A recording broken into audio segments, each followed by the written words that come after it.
गंभीर बाब होऊन जाते. माझा एक बेसिक प्रश्न आहे सुरेश धस साहेबांना. तुम्ही एक राजकारणी आहात, आम्ही एक कलाकार आहोत. तुम्ही एका दुसऱ्या राजकारणावर कुठेतरी कुरघोडी करताय, टीका करताय. तुमचं जे काय चालू आहे लखलाप, तुम्ही ते करत राहा. या सगळ्यांमध्ये तुम्ही कलाकारांना का खेचता? आम्हा कलाकारांचा ह्याच्यामध्ये काय संबंध? काय बीडमध्ये काहीतरी कायदा सुव्यवस्थेचा काही प्रश्न निर्माण झालेला आहे, त्याच्यावर भाष्य करत असताना कलाकारांवर गाडी का घसरते?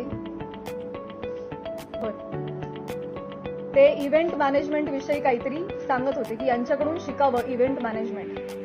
मान्य, पण मग महिला कलाकारांचीच का नावं येतात? का परळीला कधीच कोणी पुरुष कलाकार गेला नाही का कार्यक्रमाला? त्यांची नावं का नाही येत? इव्हेंटमॅनचं तुम्हाला जर एक उदाहरण द्यायचं आहे तर पुरुष कलाकारांची नावं घ्या ना. महिलांची नावं घेऊन अतिशय कष्टानं ज्या महिला अतिशय छोट्या फॅमिलीमधून येऊन संघर्षमय आयुष्य जगत मोठ्या होतात आणि आपलं एक नाव कमवतात, त्यांची प्रतिमा ते असं बोलून डागाळतात. ते कितपत योग्य आहे? तुम्हाला उदाहरण द्यायचं, तुम्ही पुरुष कलाकारांची नावं द्या. पण त्यांनी तसं केलं नाही. त्यांनी त्यांच्या वैयक्तिक स्वार्थासाठी फिल्म इंडस्ट्रीमध्ये काम करणाऱ्या महिलांची नावं घेतली, त्याचा वापर केला, गैरवापर केला.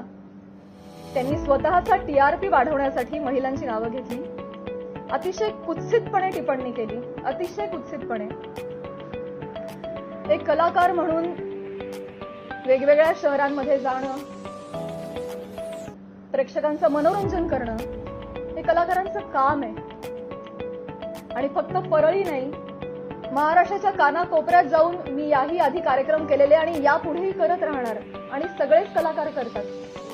याआधीही हजारो नेत्यांबरोबर, प्रतिथयश क्षेत्रातल्या सगळ्या मान्यवरांबरोबर फोटो आहेत. मग तो फोटोचा रेफरन्स उचलून तुम्ही कोणाही बरोबर असं नाव जोडून टाकणार का? हे एक महिला म्हणून, महिला कलाकार म्हणून मला अतिशय ही बाब निंदनीय वाटते. महाराष्ट्रातल्या राजकारण्यांना हे कृत्य शोभत नाही. बरं, ते जे बोललेत ते इतकं कुत्सित आहे.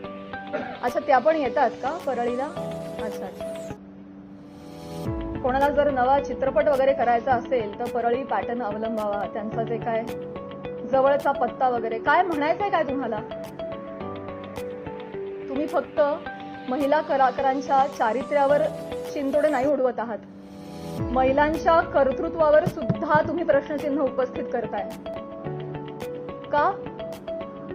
कुठल्याही पुरुषाच्या किंवा राजकारण्याच्या कुबड्यांशिवाय एखादी महिला स्वकर्तृत्वावर यशस्वी होऊ शकत नाही का? कष्टांनी आणि मेहनतीनं एखादा माणूस मोठा होतो, याच्यावर तुमचा विश्वास का नाही बसत? ही अशी टिप्पणी करून तुम्ही माझी नाही, आम्हा महिलांची नाही, स्वतःची मानसिकता दाखवताय असं मला वाटतं. आणि ही अतिशय खेदजनक बाब आहे.